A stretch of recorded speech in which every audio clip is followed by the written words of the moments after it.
시청자 여러분 반갑습니다. 오늘 26일 삼성전자를 보시는 분들은요, 오늘은 그냥 빨간불이냐 파란불이냐 이렇게만 보면 안 됩니다. 삼성전자가 오늘 몇 퍼센트 오르느냐, 잠깐 밀리느냐, 이것도 물론 중요하죠. 그런데 오늘 시장이 진짜로 확인하려는 건 그보다 더 깊은 곳에 있어요. 삼성전자가 다시 글로벌 AI 반도체 공급망 안에서 믿고 맡길 수 있는 회사로 인정받을 수 있느냐, 이게 오늘의 핵심입니다. 자, 삼성전자 노사 리스크가 극적으로 잠정 합의 분위기로 넘어갔잖아요. 많은 분들은 여기서 바로 이렇게 생각하실 거예요. 이제 파업 리스크 끝났네, 악재 하나 사라졌네, 그러면 삼성전자 이제 좀 편하게 가는 거 아니야? 근데 자, 시장은 여기서 바로 한 번 더 따져봅니다. 파업을 피한 건 알겠어. 근데 그래서 생산 일정은 안 흔들리나? HBM 라인은 정상적으로 돌아가나? 고객사 납기 일정은 문제 없나? 이걸 보는 거예요. 그러니까 지금 이 뉴스는 단순히 악재 하나가 사라졌다는 문제가 아니라 삼성전자가 다시 고객사에게 믿고 맡길 수 있는 회사로 보일 수 있느냐의 문제인 겁니다. 쉽게 예를 들어 볼게요. 여러분이 회사 회식 때문에 식당에 100명 예약을 했다고 생각해 보세요. 예약 날짜는 이미 정해져 있고요. 손님도 다 오기로 했고 메뉴도 미리 맞춰놨어요. 그런데 식당 주방에서 직원들이 파업 직전까지 갔다가 겨우 합의를 했다는 소식이 들립니다. 그러면 손님 입장에서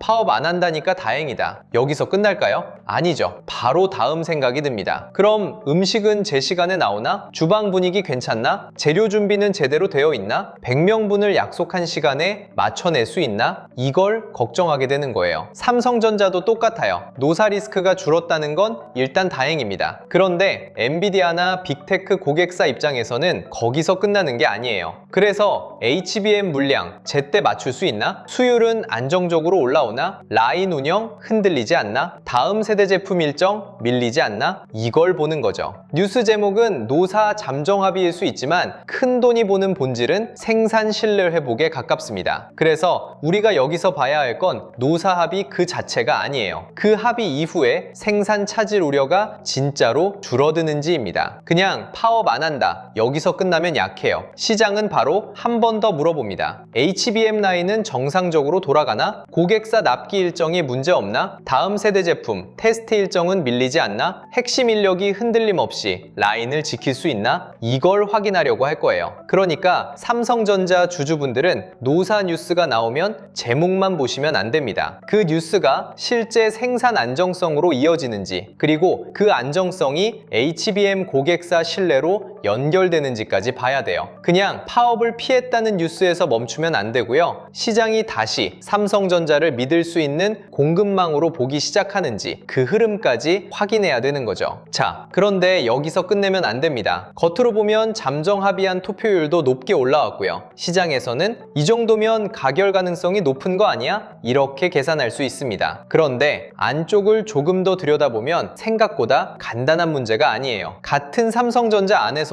사업부마다 온도 차이가 있습니다. 반도체 안에서도 메모리와 비메모리 쪽의 보상 체감이 다르고요. 가전이나 모바일 쪽에서는 그러면 우리는 뭐냐? 이런 상대적 박탈감이 나올 수밖에 없어요. 이게 왜 중요하냐면요, 삼성전자가 지금 시장에서 다시 평가받으려면 HBM 하나만 잘해서 끝나는 게 아니기 때문입니다. 메모리, 비메모리, 파운드리, 패키징, 모바일, 전장, 가전까지 각 사업부가 따로 노는 게 아니라 하나의 회사처럼 움직여야 해요. 특히 AI 반도체는 메모리 혼자 잘해서 끝나는 싸움이 아니잖아요. 고객사가 원하는 건 좋은 부품 하나가 아니라 정해진 일정에 맞춰 흔들리지 않는 공급망입니다. 그런데 내부에서 왜 저쪽만 보상받고 우리는 소외되냐, 이런 감정이 커지면 시장도 바로 한 번 더 계산합니다. 합의안은 통과될 수 있겠네. 근데 조직 전체의 결속은 괜찮나? 생산 일정과 고객사 신뢰에 잡음이 안 생기나? 비메모리와 파운드리 쪽 사기는 괜찮나? 이걸 보는 거예요. 그러니까 이번 노사 이슈는 합의됐냐 안 됐냐로만 끝낼 게 아닙니다. 합의 이후에도 삼성전자가 내부적으로 하나의 방향으로 다시 움직일 수 있느냐, 그리고 그 내부 결속이 HBM 생산 신뢰와 고객사 신뢰로 이어질 수 있느냐, 이걸 봐야 되는 거예요. 자, 여기서 중요한 게 있습니다. 삼성전자 노사 이슈를 그냥 직원들이랑 회사가 임금협상 협상했다. 이 정도로만 보면 너무 얕아요. 왜냐하면 지금 삼성전자가 놓여있는 자리가 예전과 완전히 다르기 때문이에요. 예전 삼성전자는 D램 가격 오르면 좋고요. 낸드 가격 오르면 좋고요. 스마트폰 잘 팔리면 좋고요. 환율 좋으면 수출주로 좋아지는 회사였죠. 그런데 지금 시장은 삼성전자에게 완전히 다른 질문을 던지고 있어요. 너희가 AI 시대에도 핵심 공급망이 될 수 있냐? HBM에서 다시 신뢰를 회복할 수 있냐? 메모리만이 아니라 파운드리, 패키징까지 묶어서 고객사에게 편한 솔루션을 줄 수 있냐? 이걸 묻고 있는 거예요. 그러니까 노사 리스크는 단순한 회사 내부 문제가 아닙니다. AI 반도체 전쟁에서 삼성전자가 다시 속도를 낼 수 있느냐의 문제예요. 이걸 놓치면 뉴스 제목만 보고 호재다, 압재다 이렇게만 판단하게 됩니다. 그럼 시장이 실제로 어디를 보고 있는지 놓치게 되는 거죠. 자, HBM이 왜 이렇게 중요하냐? 이걸 너무 어렵게 생각하실 필요는 없어요. HBM은 그냥 D램 많이 찍어내는 제품이 아닙니다. AI 서버의 심장 옆에 붙는 초고속 메모리라고 보시면 돼요. GPU가 아무리 빠르게 계산하려고 해도 데이터를 바로바로 꺼내주지 못하면 전체 성능이 막힙니다. 쉽게 말하면요, GPU가 천재 의사라면 HBM은 그 의사 옆에서 필요한 수술 도구와 환자 기록을 초고속으로 꺼내주는 수술팀 같은 겁니다. 의사가 아무리 실력이 좋아도 수술 도구가 늦게 나오고 필요한 자료가 제때 안 오고 옆에서 도와주는 팀이 우왕좌왕하면 수술이 제대로 안 돌아가잖아요. AI 서버도 똑같아요. GPU만 좋아서는 안 됩니다. 옆에서 데이터를 빠르게 밀어주는 HBM이 있어야 AI 서버 전체가 제대로 돌아가는 거예요. 그래서 엔비디아가 잘 나간다는 이야기가 나오면 HBM 이야기가 같이 따라오는 겁니다. GPU 혼자 달리는 게 아니라 그 옆에서 데이터를 밀어주는 메모리까지 같이 봐야 되는 구조니까요. 문제는 HBM이 그냥 만들기만 하면 끝나는 제품이 아니라는 거예요. 고객사 테스트를 통과해야 하고요. 수율을 잡아야 하고요. 정해진 일정에 맞춰 물량을 공급해야 하고요. 다음 세대 제품까지 이어서 대응해야 합니다. 여기서 하나라도 밀리면 고객사는 바로 계산을 다시 해요. 삼성전자에게 이 물량을 맡겨도 되나? 다른 공급사를 더 확보해야 하나? 하이닉스 쪽 비중을 더 늘려야 하나? 대만 생태계 쪽으로 더 붙어야 하나? 이런 계산이 나오는 거죠. 그러니까 삼성전자 입장에서는 HBM을 만든다는 것보다 믿고 맡겨도 되는 회사라는 인식을 다시 심어주는 게 중요합니다. 이게 오늘 노사 이슈를 단순 악재 해소로만 보면 안 되는 이유예요. 파업을 피했다는 건 시작입니다. 그 다음에 시장은 그럼 이제 진짜 납기 맞출 수 있냐? 고객사 테스트 일정 흔들리지 않냐? 여기로 넘어가는 거죠. 여기서 수율 이야기를 조금 더 쉽게 풀어볼게요. HBM 수율이라는 말이 자주 나오는데 어렵게 생각하지 않으셔도 됩니다. 공장에서 제품 100개를 만들었는데 고객사가 쓸 수 있는 정상 제품이 60개 나오느냐, 80개 나오느냐, 90개 나오느냐, 이 차이가 수율이에요. 겉으로는 똑같이 생산한다고 말해도 수율이 낮으면 돈이 안 듭니다. 왜냐하면 만든 것 중에 버려지는 게 많으니까요. 붕어빵 장사를 한다고 해볼게요. 밀가루, 팥, 가스비, 인건비 다 들어갔어요. 그런데 100개를 구웠는데 50개는 타고 20개는 덜 익고 30개만 팔 수 있다면 어떨까요? 손님이 줄 서 있어도 돈이 크게 안 남습니다. 재료비는 재료비대로 들어가고 시간은 시간대로 쓰고 버리는 제품이 너무 많으니까요. 반대로 100개를 구웠는데 95개를 팔 수 있으면 그때부터는 돈이 확실히 남기 시작합니다. 반도체도 비슷해요. HBM은 특히 고난도 제품이라 수율이 굉장히 중요합니다. 삼성전자가 HBM에서 진짜 인정받으려면 우리도 만들 수 있습니다가 아니라요. 우리는 안정적으로, 많이, 제때, 좋은 품질로 공급할 수 있습니다. 이걸 보여줘야 합니다. 그게 고객사 신뢰이고, 그게 실적으로 이어지고, 그게 결국 주가의 재평가로 이어지는 거예요. 여기서 또 하나 봐야 할 게 있습니다. 수율은 단순히 기술 자존심 문제가 아니에요. 바로 돈입니다. 공장 하나를 돌리려면 전기료, 장비 감가상각, 인건비, 재료비, 클린룸 유지비까지 엄청난 비용이 들어가잖아요. 그런데 만든 제품 중에 정상 제품이 많이 안 나오면 매출은 제한되고 비용은 계속 나갑니다. 반대로 수율이 올라가면 같은 장비, 같은 인력, 같은 시간으로 팔 수 있는 제품이 많아져요. 이게 바로 마진 개선입니다. 그러니까 HBM에서 수율이 잡힌다는 건 기술이 좋아졌다에서 끝나는 게 아니라 돈을 더 잘 벌 수 있는 구조가 만들어진다는 뜻이에요. 이걸 시장이 좋아하는 겁니다. 주가는 그냥 기술 용어에 반응하는 게 아니에요. 그 기술이 돈으로 바뀔 수 있느냐에 반응합니다. 그래서 HBM 수율, 양산, 고객사 테스트, 공급 일정, 이 단어들이 계속 중요한 거예요. 그래서 우리가 봐야 할 건 HBM 기대감이 말이 아니라 숫자로 바뀌는지예요. HBM 기대감 있습니다. 엔비디아 테스트 중입니다. AI 수요가 좋습니다. 이런 말은 이제 시장이 너무 많이 들었어요. 이제는 시장이 더 구체적인 걸 원합니다. 고객사 이름이 나오는지, 테스트 통과 소식이 나오는지, 양산 일정이 구체화되는지, 실제 매출과 영업이익 전망이 올라가는지, 이게 나와야 돼요. 쉽게 말하면요, 소개팅에서 저 사람 괜찮대, 이 정도 소문만으로는 부족하잖아요. 실제로 만나고 약속 잡고 관계가 이어져야 그게 진짜인 거잖아요. HBM도 똑같습니다. 소문과 기대감이 아니라 실제 고객사 선택과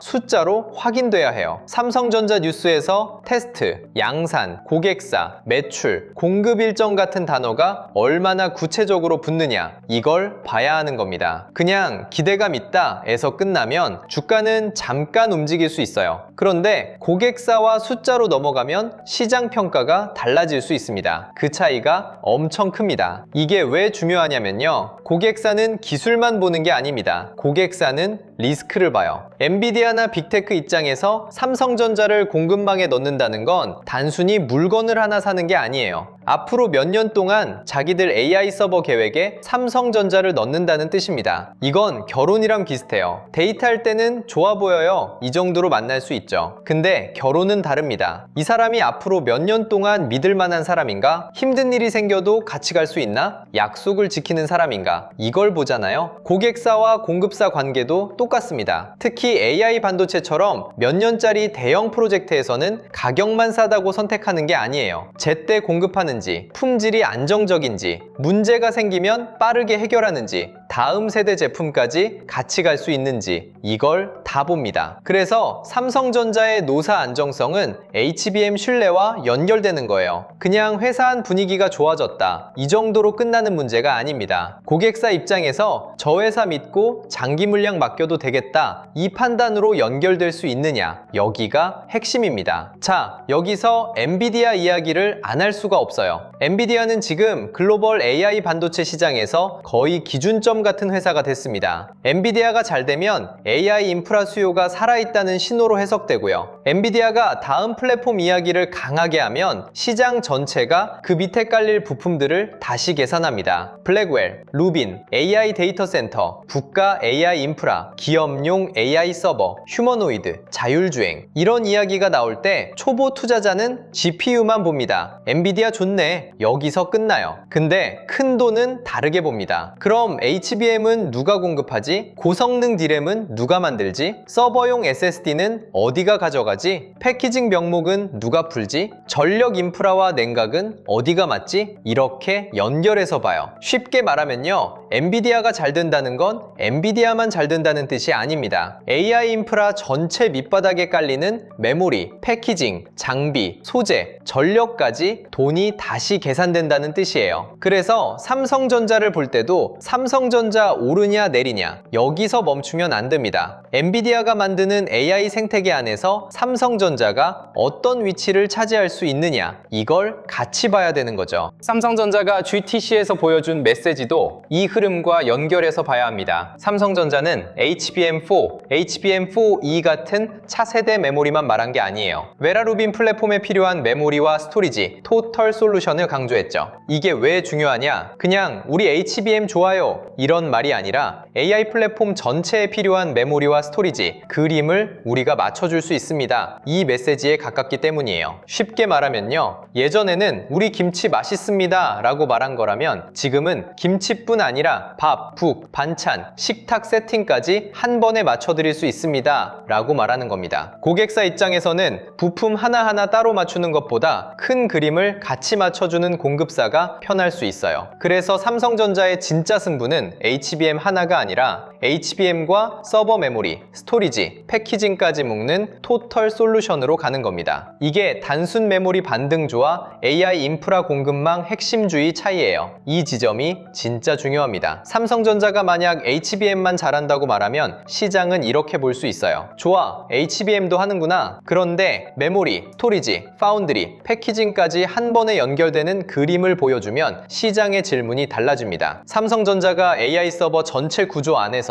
생각보다 더 큰 역할을 할 수 있는 거 아니야? 이렇게 바뀌는 거예요. 주식시장은 바로 이 질문의 변화를 좋아합니다. 단순히 제품 하나가 좋아지는 게 아니라 회사의 포지션 자체가 바뀌는 순간이니까요. 삼성전자가 단순 메모리 제조사로만 보이면 메모리 사이클에 따라 올라갔다 내려가는 회사입니다. 그런데 AI 인프라 전체에 필요한 공급망으로 보이면 시장은 더 긴 시간을 보고 가격을 매기기 시작해요. 이 차이가 큽니다. 그렇다면 삼성전자는 이 판에서 어디에 있느냐? 삼성전자는 참 애매하면서도 동시에 엄청 중요한 자리에 있습니다. 왜 애매하냐? 시장은 아직 삼성전자를 HBM 최강자로 완전히 인정하지는 않았거든요. SK하이닉스가 먼저 앞서간 부분도 분명히 있고요. 엔비디아와의 신뢰 회복도 계속 확인해야 하는 문제입니다. 그런데 왜 중요하냐? 전 세계 AI 인프라 수요가 지금보다 훨씬 더 커진다고 보면 한두 회사만으로는 물량을 감당하기 어렵기 때문이에요. 빅테크 입장에서도 공급망을 한 곳에 몰아두는 건 위험합니다. 특정 국가, 특정 회사, 특정 라인, 여기에 너무 의존하면 나중에 문제가 생겼을 때 대안이 없어져요. 이건 마치 한 집에서 전기, 수도, 인터넷,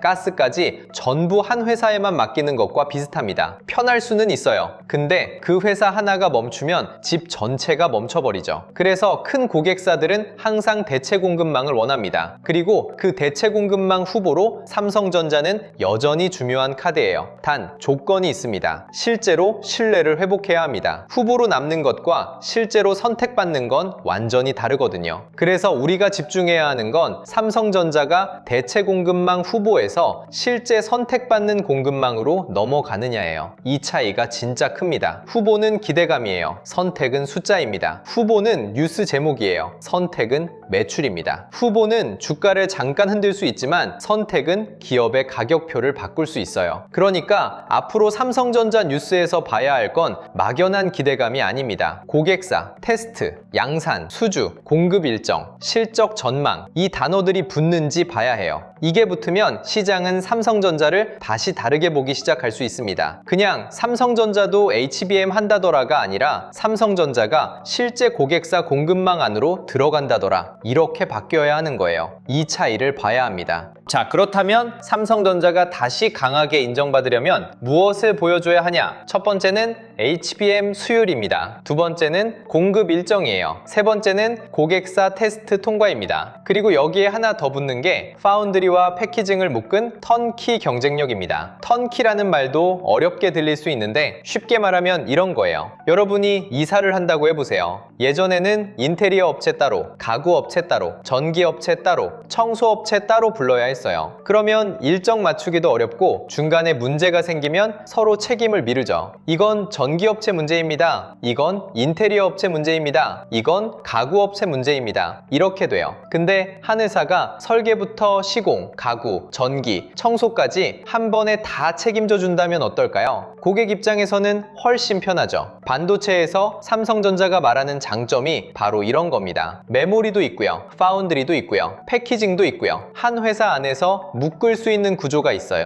근데 문제는 우리가 다 할 수 있습니다 라고 말하는 것만으로는 부족하다는 거예요. 실제로 고객이 선택해야 합니다. 계약이 나와야 하고요. 양산 일정이 나와야 하고요. 숫자로 확인돼야 해요. 여기서 대만 생태계를 봐야 합니다. TSMC가 무서운 이유는 단순히 미세 공정을 잘해서만이 아니에요. TSMC 주변에는 패키징, 기판, 테스트, 서버 조립, 냉각, ODM까지 하나의 생태계가 붙어 있습니다. 쉽게 말하면요, TSMC는 혼자 뛰는 선수가 아니라 잘 맞춰진 팀 전체를 끌고 뛰는 구조예요. 축구로 치면 혼자 드리블 잘하는 선수가 아니라 골키퍼, 수비수, 미드필더, 공격수까지 전부 손발이 맞는 팀인 겁니다. 이게 무서운 이유는 고객사 입장에서 편하다는 거예요. AI 칩을 만들려는 회사 입장에서는 GPU만 잘 만들면 끝이 아니잖아요. 메모리도 붙여야 하고요. 기판도 필요하고요. 패키징도 해야 하고요. 테스트도 해야 하고요. 서버까지 조립해야 합니다. 대만 생태계는 이 과정이 굉장히 촘촘하게 연결되어 있어요. 삼성전자가 이 팀과 싸우려면 나도 기술 있습니다 만으로는 부족합니다. 고객 입장에서 편해야 합니다. 일정이 예측 가능해야 합니다. 문제가 생겼을 때 빠르게 해결돼야 합니다. 그리고 무엇보다 실제 계약으로 증명돼야 해요. 여기서 우리가 봐야 할 건 삼성전자가 대만 생태계와 싸울 때 기술력만 말하는지 아니면 고객이 편한 시스템을 실제로 보여주는지예요. 삼성전자가 가진 카드가 많은 건 맞아요. 메모리도 있고 파운드리도 있고 패키징도 있고 글로벌 생산 경험도 있습니다. 근데 시장은 이제 가지고 있다는 말만으로 안 믿어요. 그래서 누가 계약했는데? 그래서 언제 양산하는데? 그래서 수율은 얼만데? 그래서 고객사가 계속 맡기겠대? 이걸 묻는 겁니다. 그러니까 투자자는 앞으로 삼성전자 뉴스를 볼 때 기술 발표만 보면 안 돼요. 그 기술이 고객사 선택으로 이어지는지 봐야 합니다. 이게 진짜 핵심이에요. 좋은 기술 발표는 기대감을 만들 수 있습니다. 하지만 고객사 선택은 실적과 주가 재평가로 이어질 수 있어요. 그 차이를 구분해야 합니다. 자, 그럼 오늘 삼성전자를 보실 때 주가만 보면 안 되는 이유가 여기서 나옵니다. 올랐네? 빠졌네? 30만 원 다시 넘었네? 또 막혔네? 이렇게만 보면 너무 얕아요. 진짜 봐야 하는 건 시장이 삼성전자를 어떤 회사로 다시 부르기 시작하느냐예요. 단순 메모리 반등주냐, AI 인프라 공급망 핵심주냐, 이 둘은 완전히 다릅니다. 단순 메모리 반등주로 보면 D램 가격 오르고 실적 좋아지고 사이클 끝나면 다시 식는 그림이죠. 근데 AI 인프라 공급망 핵심주로 보면 이야기가 달라져요. 그때는 시장이 삼성전자를 몇 분기 좋아지는 회사가 아니라 몇 년 동안 계속 필요한 회사로 보기 시작합니다. 이 차이가 주가의 가격표를 바꿉니다. 주식은 결국 미래의 돈을 얼마나 벌지에 대한 기대를 오늘 가격에 반영하는 게임이잖아요. 시장이 삼성전자를 잠깐 좋아지는 회사로 보느냐 아니면 구조적으로 계속 필요한 회사로 보느냐, 이 차이가 엄청 큰 겁니다. 그래서 오늘은 주가 한 줄보다 그 주가 뒤에서 바뀌는 평가 기준을 봐야 하는 날이에요. 그렇다면 여기서 많은 분들이 이 질문을 하실 거예요. 그래서 지금 삼성전자 사야 하냐? 이미 들고 있으면 더 가져가야 하냐? 노사 이슈 끝나면 바로 오른다고 보면 되냐? 아니면 이미 기대감이 반영된 거냐? 이 질문이죠. 솔직히 이 질문은 너무 당연합니다. 삼성전자 들고 계신 분들은 노사 리스크 때문에 마음 졸였고요. 30만 원 근처에서 흔들릴 때마다 여기서 팔아야 하나? 조금 더 봐야 하나? 이 생각이 계속 들었을 겁니다. 근데 이 질문을 오른다, 내린다 로만 보면 안 돼요. 지금은 감으로 맞히는 자리가 아니라 조건을 하나씩 확인해야 되는 자리예요. 뉴스가 좋은 건 맞을 수 있습니다. 그런데 좋은 뉴스에 진짜 돈이 붙는지, 그 돈이 반도체 전체로 번지는지, 외국인이 따라오는지, 환율과 금리가 방해하지 않는지, 이걸 같이 봐야 합니다. 그래야 감정이 아니라 기준으로 대응할 수 있어요. 자, 그렇다면 우리는 어떻게 대응해야 하냐? 이미 삼성전자를 들고 계신 분들은 노사 투표 결과와 수급 반응을 같이 봐야 돼요. 만약 합의안이 무난하게 통과되고 그 이후 외국인 수급이 다시 붙고 반도체 섹터 전체가 같이 움직이면요, 그건 단순히 악재 해소가 아니라 시장이 다시 본질로 돌아간다는 신호일 수 있습니다. 그때는 전량을 감정적으로 던지기보다 일부는 리스크 관리하고 나머지는 흐름을 보면서 가져가는 방식이 현실적이에요. 반대로 합의안이 통과되더라도 외국인은 안 들어오고 거래량은 약하고 반도체 주변주가 조용하다면요, 그때는 기대감만 앞선 자리일 수 있습니다. 그럴 땐 욕심을 줄여야 돼요. 좋은 뉴스 나왔으니까 무조건 간다가 아니라 그 좋은 뉴스에 진짜 돈이 따라붙는지 봐야 되는 겁니다.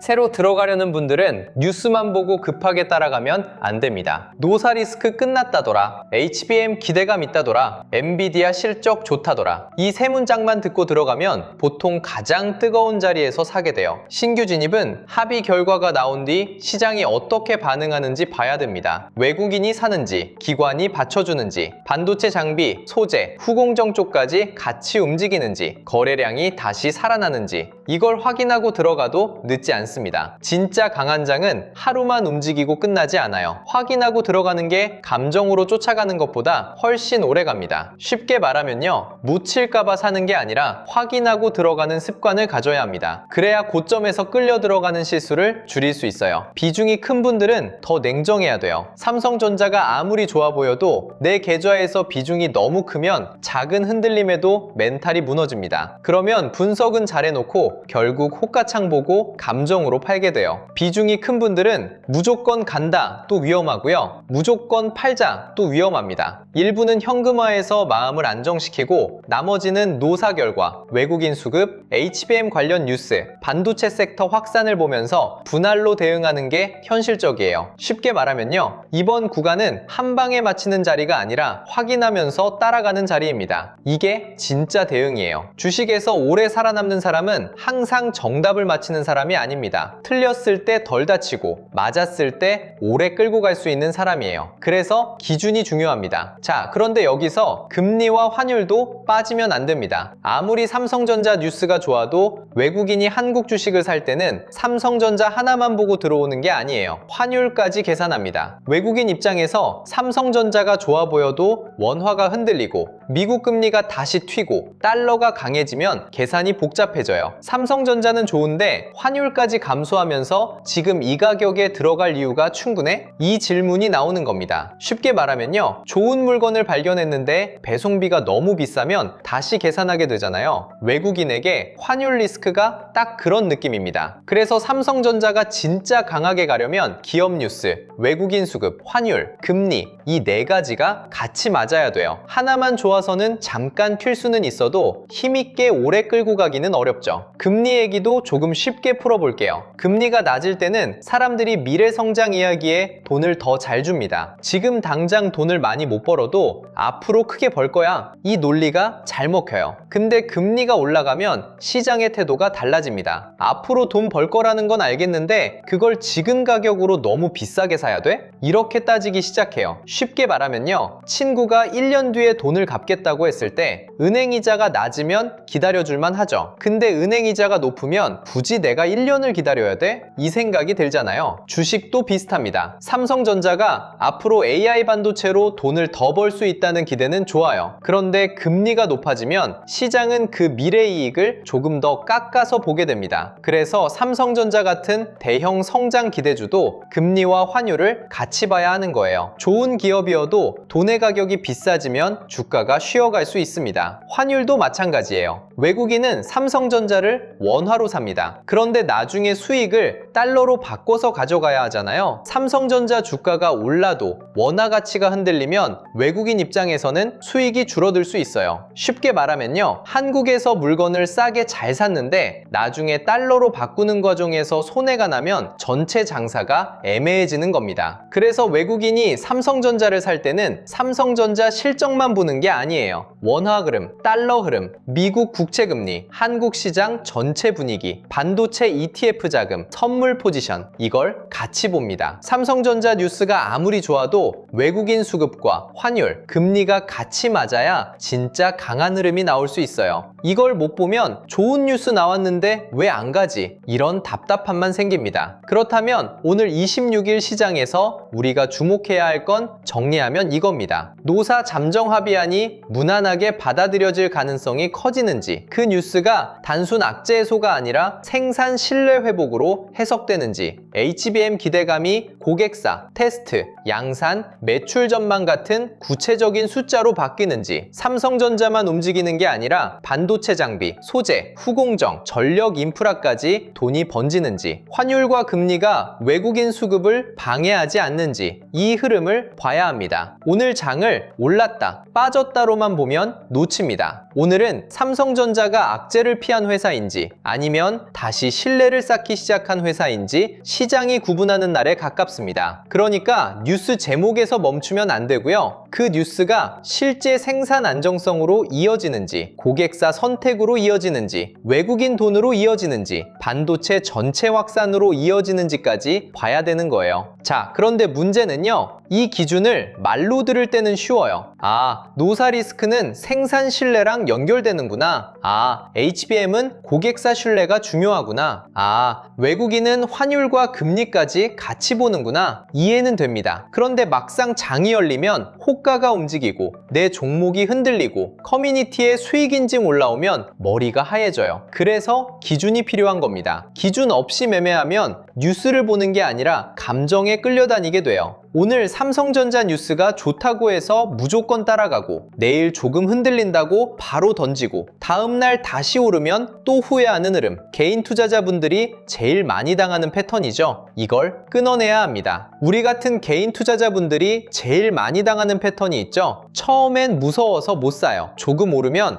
너무 오른 거 아니야? 이러면서 또 못 삽니다. 그러다가 주변에서 수익 인증 올라오고요. 커뮤니티에 돈 벌었다는 글 쏟아지고요. 유튜브에서 이제 시작이라고 말하기 시작하면 그때서야 들어가는 거예요. 그런데 보통 그 자리가 제일 뜨거운 자리라는 거죠. 이미 돈이 한 번 지나간 자리라는 겁니다. 그래서 우리는 이미 돈이 지나간 자리를 쫓아가는 게 아니라 다음에 돈이 갈 길목을 봐야 돼요. 지금 시장은 아무 종목이나 막 올리는 장이 아닙니다. 노사 이슈가 정리되는 듯하면 바로 HBM을 봐야 하고요. HBM 뉴스가 나오면 바로 후공정과 패키징을 봐야 하고요. AI 데이터 센터 뉴스가 나오면 전력 인프라, 냉각, 변압기, 전선, 장비주까지 한 번에 반응합니다. 반도체 거래대금이 터지면 증권주가 움직이고요. 환율과 금리 흐름이 바뀌면 금융주도 같이 봐야 돼요. 이제는 종목 하나만 보는 장이 아니에요. 돈이 어디서 시작해서 어떤 섹터를 거쳐서 다음에는 어디로 번질지 봐야 되는 장입니다. 시장은 그냥 운 좋게 오르는 게 아니라는 거예요. 돈은 반드시 이유가 있는 곳으로 움직인다는 거예요. 그리고 그 방향을 먼저 보는 사람과 뉴스가 다 나온 뒤에 따라가는 사람의 결과는 완전히 달라진다는 거예요. 그래서 이번에 새로 준비한 자료가 코스피 8000의 시대, 돈의 흐름을 읽는 법이에요. 이건 그냥 요즘 뜨는 종목 몇 개 정리했습니다. 이런 자료가 아닙니다. 지금 시장에서 돈이 어떤 순서로 움직이는지, 삼성전자 다음에 왜 HBM 밸류체인과 전력 인프라를 봐야 하는지, 증권과 금융은 어떤 조건에서 움직이는지, 조선과 엔진은 어떤 흐름에서 같이 봐야 하는지, 저평가 대형주는 언제 다시 수급이 들어오는지 이 흐름을 한 번에 볼 수 있게 정리한 자료예요. 쉽게 말하면요, 뉴스 제목만 보고 흔들리는 게 아니라 그 뉴스 뒤에서 실제 돈이 어디로 이동하는지 보여주는 지도라고 생각하시면 됩니다. 그런데 자료만 있다고 끝나는 게 아니에요. 실제 장이 열리면 또 흔들리거든요. 공부할 때는 다 이해돼요. 아, 돈의 흐름을 봐야 되는구나. 아, 노사 이슈도 생산 신뢰로 봐야 되는구나. 아, 삼성전자만 볼 게 아니라 반도체 전체와 전력 인프라까지 봐야 되는구나. 그런데 막상 내 종목이 장중에 흔들리면